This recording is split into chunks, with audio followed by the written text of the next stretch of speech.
Lord. Yes, Lord. May kantang Yes, Lord. No. So mga kapatid, how do we see God's glory in mission? Pagdating sa langit, magkakaalaman kung ang pangalan ng mga nabahaginan natin ay tawagin ng Diyos. At kung hindi mabanggit ang pangalan, kahabag-habag po sila. Ano po sila sa impyerno? So, kapatid, I hope na sa pamamagitan po ng pag-aaral na ito sa John chapter 1 ay lalong nakita natin at nakilala natin si Jesucristo.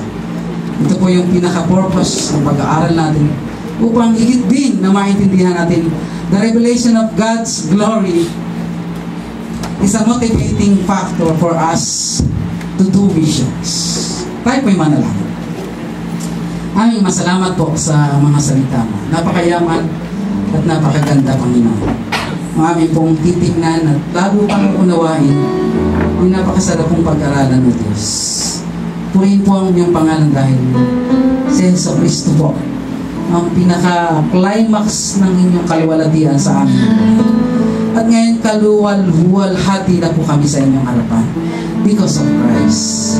And because of Christ, more grace, the more grace ay aming pong nararanasan, Panginoon. O Diyos, tulungan mo po kami sa aming pong pagmimisyon ay lalo pong maintindihan namin paano po yung inyong kaluwalhatian ay maisasabuhay namin sa pagmimisyon ng Iglesia. O Diyos, patawarin niyo po kami kung ito po ay hindi namin masyadong nagagawa, Panginoon, dito sa Iglesia.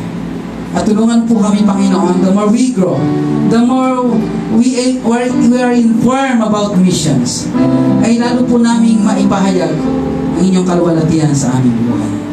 O Diyos, salamat po sa inyong mga salita. Sinasamba ka namin, Panginoon. Sa pangalan ng aming Panginoon Jesus. Amen.